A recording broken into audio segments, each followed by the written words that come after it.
Fala galera ligada na G-Fight, Marcel Alcântara novamente aqui invadindo para tocar com vocês o nosso programa, o nosso quadro Luta Luta com a G-Fight. Ao meu lado sempre ele, Diego Ribas, a barba mais empoderada e mais comprida do MMA internacional. Tudo bom, Diego? Tudo bom, Marcel? Mais um episódio aí, Luta Luta, com a parceria e apoio da Rubet. Lembrando aí para o pessoal que quiser fazer sua apostinha, quiser conferir aí os nossos palpites e dar uma moral aqui para a gente da G-Fight, por favor, link na descrição, link especial da G-Fight com a Rubet. E vamos que vamos, luta a luta, segue o jogo.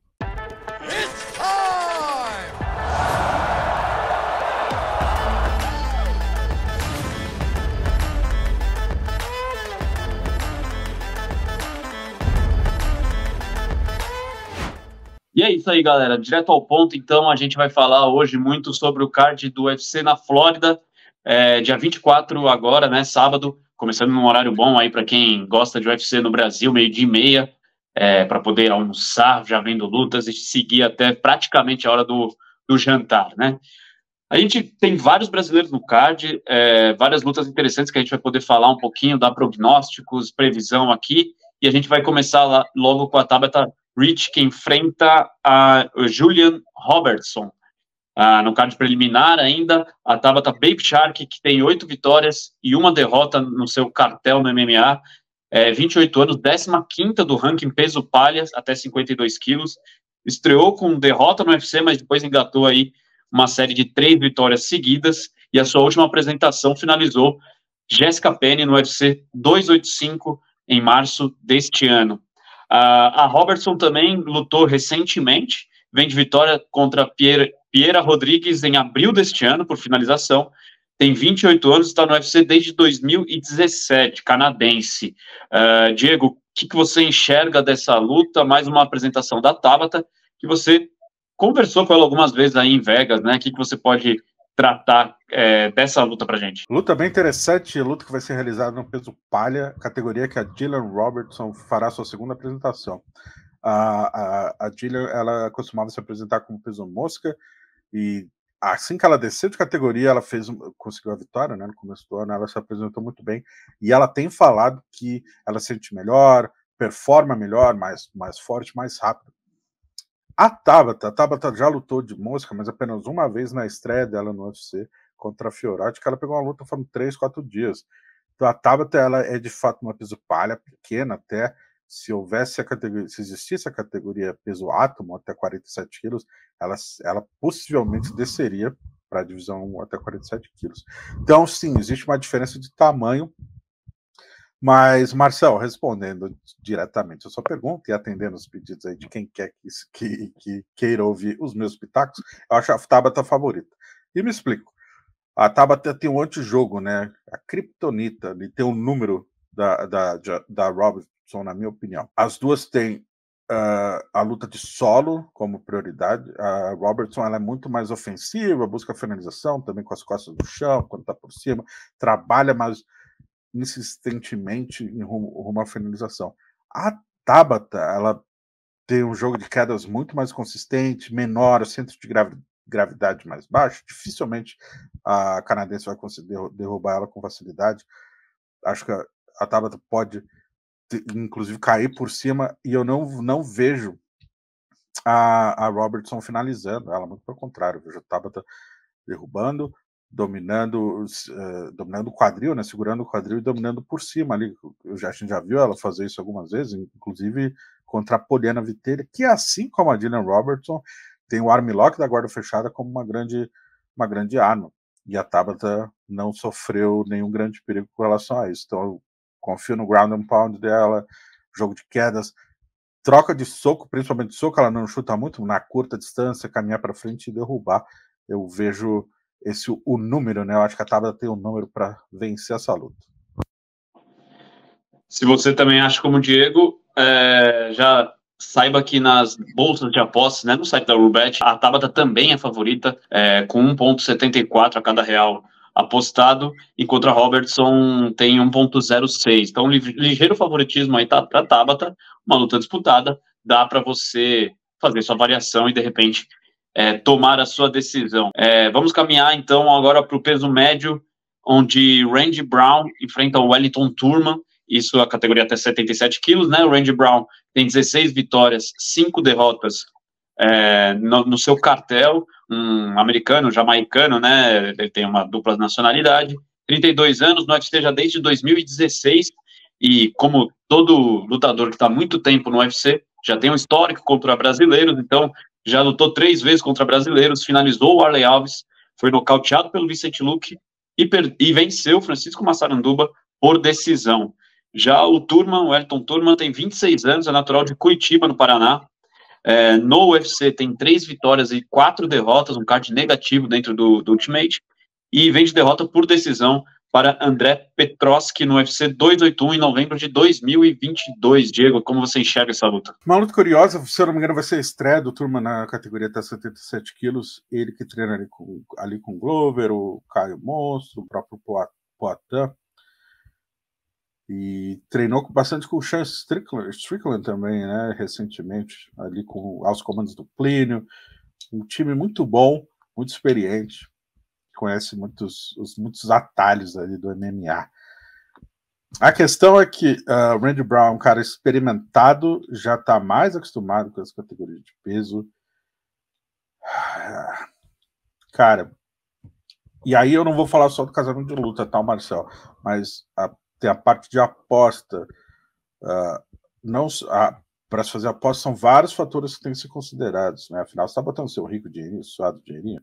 E vai fazer um rápido disclaimer aqui, que a gente falando isso, eu não falo para o Diego antes como estão as cotações, ele tem um compromisso com a gente também não vê, aliás, ele nem consegue acessar o site da Rubet aí dos Estados Unidos, onde ele está, então ele nem consegue ver as cotações, as odds, então vai realmente no palpite do Diego. Exatamente, mas só vá no meu palpite se você concordar com ele, bem lembrado. Não só o fator luta, mas quando tem alguns critérios que remetem à invariabilidade, né, à imprevisibilidade, na verdade. Por exemplo, como o Turman vai performar na categoria até 77 quilos no UFC, a gente ainda não viu. Então, são fatores que talvez... É um fator interessante que coloca um ponto de interrogação, principalmente quando envolve dinheiro, né? Cartão negativo, 4 derrotas, 3 vitórias. Cara duro pra caramba, já enfrentou Petroski, blindado, enfim. Mas, pior que eu acho que ele tá lutando com uma certa pressão de talvez uma derrota, ele pode ser cortado. Bom, enfim, Marcel, eu vejo o Randy Brown como favorito para essa luta, até pelo fator peso mesmo, já tá mais acostumado. Por mais que venha de derrota, ele venceu, se eu não me engano, 3, 4 lutas em sequência antes de ser derrotado. Então a pressão é muito menor do que o Turman, que está com cartão negativo, que pelo menos em tese ele luta para a manutenção do seu contrato com a organização. O Randy Brown também é apontado na Rubet como favorito, ele paga 1,40, enquanto o Turman paga 2,90, uma diferença já bem mais razoável do que o da luta da Tabata. O Turman, como o Diego disse, possivelmente pressionado, como eu falei, ele tem um cartão negativo de 3 vitórias e 4 derrotas, são 7 lutas que ele tem no UFC, tem essa pressão a mais, e ele é o azarão para essa luta, Diego. Então, passando agora para o peso médio, até 84 quilos, Brandon Allen encontra de frente com o Bruno Blindado, Bruno Silva. O Brandon tem 21 vitórias e 5 derrotas no seu cartel no MMA norte-americano, oriundo do Contender. 12 das 21 vitórias dele foram por finalização e vem de 4 vitórias seguidas, sendo o 13º do ranking nos médios, enquanto o Blindado tem 23 vitórias, 8 derrotas e 1 empate, 33 anos, paraibano, 20 das 23 vitórias por nocaute e 6 das 8 derrotas por finalização, nunca foi nocauteado. Vem de vitória diante do Brett Tavares, Diego. Blindado que nunca foi nocauteado, mas também nunca finalizou, né? Tem 20 nocautes na carreira, ou seja, agressividade, ignorância e porradaria, a gente tem certeza que a gente vai ver nas lutas do Blindado. Cara, extremamente agressivo. Eu costumo brincar com ele, falar com ele, né, que a guarda dele é a mais violenta que eu já vi no MMA, porque mesmo por baixo ele consegue dar knockdown nos caras, é bizarro, assim, ele bate o tempo todo e bate pesado. Bom, cara, o Brandon Ali tá numa fase excepcional, finalizou o Sergipano, né, cara, que finalizou o Jacaré, o Sergipano já finalizou o Jacaré. A gente tá falando do mais alto jiu-jitsu, ele que treinou por muito tempo com o Daniel Grace, ali o Daniel Simões, acho que não, acho que nesse camp o Daniel não fez parte do treino do Brandon, mas o Brandon tá numa fase excepcional, e o blindado tinha perdido 2 lutas, voltou a vencer agora, né, no passado foi meio conturbado, fez até uma cirurgia no ombro, se eu não me engano. Então, um momento delicado, mas no casamento de estilos, eu vou de blindado, cara. Eu acho que o blindado tem um jogo para engolir o Brandon Ali. Eu não vejo como o Brandon conseguiria nocautear o blindado e acho muito difícil ele quedar o. Vamos lá, eu entrevistei o blindado essa semana e a gente relembrou alguns detalhes técnicos de como o Brandon botou o Sergipano para baixo. Um foi numa inversão, numa raspagem, e uma foi num chute do Sergipano, que ele agarrou a perna e botou para baixo. Fora isso, o Sergipano. As quedas do Brandon não são tão efetivas quanto o seu jogo. O seu jogo é muito mais aquele estilo que o próprio Pat Sabatini fez com o Lucas Almeida no fim de semana passado, né? Clinchar, levar para a grade, tentar rodar para as costas e botar para baixo do magnado. E aí acho muito difícil fazer isso com blindado, porque aí entra joelhada, entra cotovelada, enfim, acho. E aponto o brasileiro como favorito para essa luta, Marcelo. Pois é, e como toda luta começa em pé, né, o Brandon que se vire para poder colocar o blindado para baixo. Na Rubet, o Brandon é favorito com 1,53 contra o blindado 2,46. É uma margem também já considerável. Se você também imagina uma luta como o Diego, uma luta onde o blindado consegue se manter em pé, e aí na trocação, claramente a vantagem seria do blindado, é uma boa oportunidade. Vamos passar para co-luta principal, co-main event da noite, peso mosca, Amanda Ribas, a brasileira Amanda Ribas contra Maycee Barber. A Amanda, que tem 29 anos, atual número 9 do ranking, tem 11 vitórias e 3 derrotas em sua carreira, 6 vitórias e 2 derrotas no UFC, vindo de vitória da Vivi Araújo. Já a Barber, 25 anos, 11ª do ranking norte-americana, que conquistou 3 nocautes seguidos assim que entrou no UFC, e depois disso, todas as suas lutas foram para decisão, sendo que as últimas ela obteve 4 vitórias seguidas, Diego. Uma luta que pode ser que se arraste um pouco mais, né? Tem 3 rounds aí para a gente poder avaliar as duas lutadoras. Muito possivelmente, eu apontaria que essa luta termina na decisão dos juízes, sim. A Maycee, né, que é jovem, tem uns 24, 25 anos, treina ali com o Ryan Faber. Ela tem o nickname de The Future, se não me engano, né? Ela Sim. Chegou como uma grande promessa, chegou passando, até nocauteou a própria Dylan Robertson, né, que vai lutar nesse card contra a Tabitha Rich. Depois que ela perdeu a primeira luta, perdeu duas lutas na sequência, muita gente colocou o hype dela em dúvida. Ela passou a jogar com as regras debaixo do braço, Marcelo. Malandra, rouba um round aqui, um round ali, o final de assalto dela é forte, sabe como pontuar. Eu particularmente acho que na luta contra a Andrea ali, se não me engano, até contra a Miranda, principalmente contra a Miranda, na verdade, eu acho que ela perdeu. Mas essa malandragem pensa a favor, né? No confronto contra a Ribas, vamos lá, a Ribas é um atleta mais agressivo. Ela tem evoluído no QI de luta também, então isso pode ser favorável para a Ribas. Favorável não, importante. Que a Maycee malandra para roubar assalto, até porque ela vai ter a vantagem do peso. Ela é uma atleta maior e mais pesada naturalmente do que a Amanda. A Amanda luta de peso palha e já vai fazer a terceira luta seguida como peso mosca, até por dificuldade de encontrar, ela quer ser mais ativa, tá dificuldade de encontrar rivais na categoria peso palha. Não sou muito fã dessa ideia, não. Acho que o ideal a longo prazo é se focar em uma categoria. Mas a Amanda vai fazer sua terceira luta seguida como peso mosca, então já está habituada a esse peso. E eu acho que ela tem mais volume de jogo, mais técnica. Eu acho ela melhor basicamente em tudo que a Maycee. Tirando o fator força, principalmente isométrica, né, pela diferença de massa muscular, e essa malandragem da Maycee de roubar assalto, eu vejo a Amanda favorita. E Até acho que a Amanda vence por decisão, hein, Marcelo? A Amanda é favorita na Rubet, de acordo com as cotações da Rubet, 1,49 contra 2,55 da Macy. E um detalhe também que a gente traz aqui, como a gente falou bastante que a luta possivelmente vai se estender por esses 3 rounds, uma luta com os 3 rounds completos, ela paga 1,43, não é um valor também muito alto, porque realmente as casas de apostas que não são bobas, elas entendem do assunto e sabem que é uma possibilidade boa dessa luta transcorrer pelos 3 rounds, Diego. Vamos para a luta principal, então. Peso pena, categoria até 66 quilos. Josh Emmett versus Ilia Topuria, o espanhol Ilia Topuria, contra o norte-americano Josh Emmett. Experiente Emmett, com 16 vitórias, 3 derrotas no cartel no MMA.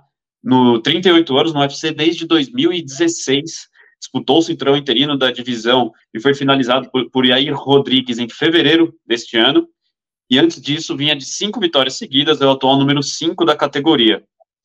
Já o Topuria tem muito menos bagagem, 26 anos apenas, a idade aí pode pesar bastante, conhecido como El Matador, invicto, e apenas uma das suas vitórias foi por decisão, o resto sempre finalizou a luta antes dos 3 ou 5 rounds. Na verdade, acho que ele ainda não fez nenhuma luta de 5 rounds, então antes dos 3 rounds. E aí, Diego?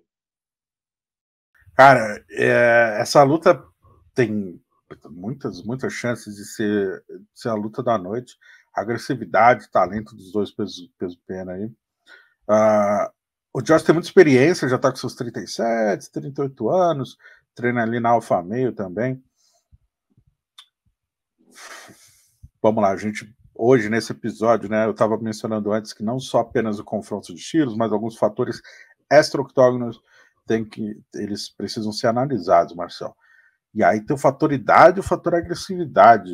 O momento do Topuria, essa é a luta para ele provar, não só para ele, mas provar para o evento, para os fãs, patrocinadores, enfim, que ele é top de linha. Vem aí com uma série de vitórias, invicto no MMA, e esse é o adversário para exatamente ele carimbar o cartão de visitas ali para o top 5, né? Mostrar para o topo da categoria que ele chegou para fazer frente. Eu acho que ele chegou para fazer frente. Cara, muito duro, e o aspecto psicológico dele me chama muita atenção, a forma como ele encara a semana da luta, como ele encara o corte de peso, não se abala e não foge da raia também, se precisar fazer trash talk, ou até mesmo criar confusões, ele criar inimizades, a gente já viu ele fazendo isso anteriormente. Então eu acho que ele é um pacote completo aí, tem muito a oferecer para o evento. E no confronto de estilos eu acho ele superior tecnicamente, e questão do momento, o momento dele, eu acho que a gente pode aí bater na madeira e enfim, a gente pode ver o nascimento de uma grande estrela aí com o Ilia Topuria, cara. E eu imagino que pro UFC, né, Diego, um mercado como o espanhol, que não é dos mais famosos por ter vários talentos, até pro UFC, se você fosse o Dana White, eu acho que você estaria torcendo pelo Topuria para ele ver que realmente se desenvolva, e essa é a grande chance dele, né? Então, acho que tem uma grande expectativa para essa luta, e o Topuria é, de fato, o grande favorito. Quer falar? Só lembrando que o Topuria, apesar de representar a Espanha, ele nasceu na Alemanha, mas os pais dele são da Geórgia, então... Uma mistura. Uma mistura, representa, inclusive ele sempre carrega também a bandeira da Geórgia, né? Fala alguns idiomas, fala inglês, fala espanhol, fala russo, se eu não me engano, enfim, enfim, ele é o pacote completo até para atingir diversos mercados aí para o UFC. Geórgia, que nunca teve campeão, Espanha nunca teve, Alemanha nunca teve, correto? Correto. Temos o Merab aí da Geórgia, né? Pronto para disputar o cinturão aí, nas cabeças aí do peso galo, né? Se o Ilia Topuria fosse campeão, ele já matava aí um mercadinho de três países para representar. Então, ele é favorito com 1,25 contra 3,85 do Emmett. É um favoritismo considerável.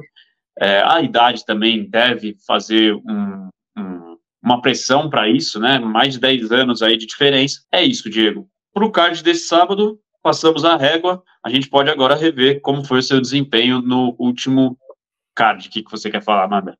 Podemos, até porque não foi muito bom, então não demore muito na recapitalização da semana passada. Mas só um adendo sobre o card da próxima semana que a gente acabou de fazer. O único azarão que eu apontei foi o blindado, é isso? Foi. Tá. Lembrando aí para o pessoal que apostar em favorito paga menos e tem uma razão para isso. Então, se você for apostar, também aposte o dinheiro que você está sobrando. Não vai apostar o dinheiro da conta do celular, conta da água de luz aí, viu, pessoal? Nem pegar o dinheirinho do amiguinho para apostar, né? Enfim. Aliás, uma curiosidade também, se você quiser apostar já que a gente considera o Topuria razoavelmente favorito, uma vitória por finalização antes, ou finalização, ou nocaute, mas vitória antes dos 5 rounds, pagar 1,40, um pouquinho mais do que os 1,25 de uma simples vitória do Topuria. Correto? Correto. Eu acho que vai pela via rápida. Eu apostaria nisso. Se ele só teve uma vitória por decisão, realmente a gente... Apesar de que essa única vitória foi no UFC, assim que ele estreou, foi uma vitória por decisão, mas depois disso ele engatou no evento e conseguiu outras vitórias pela via rápida. Bom, vamos falar do seu desempenho no UFC Vettori versus Cannonier. Não foi como os anteriores, né? No primeiro luta-luta aqui, você fez 83,3% de aproveitamento, só errou uma luta das que a gente conversou, e no anterior você tinha feito 100%, simplesmente tinha gabaritado, acertou tudo que a gente previu aqui, conversou, só que dessa vez, más notícias, não foi o melhor dos aproveitamentos. Vamos começar com o Alessandro Costa, o novo, vencendo o Jimmy Flick. Você acertou, ele venceu por finalização, 1,39 pagava, ele era o favorito, não é um retorno tão grande. Aí Nicolas Mota perdeu para o Manuel Torres, e aí você tinha previsto o contrário, foi um nocaute no primeiro round ainda. Depois Pat Sabatini venceu Lucas Almeida por finalização no segundo round, nessa você se deu bem, 1,58. Arman Tsarukyan venceu o Neto BJJ, essa pagava muito, muito pouco, era 1,08 apenas, o Neto BJJ era realmente bastante azarão.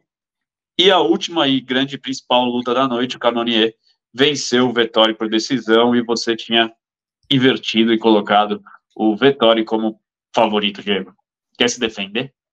Acertei 3 de 5, né? Na matemática não é nenhum aproveitamento tão ruim, só que aí é que tá, né?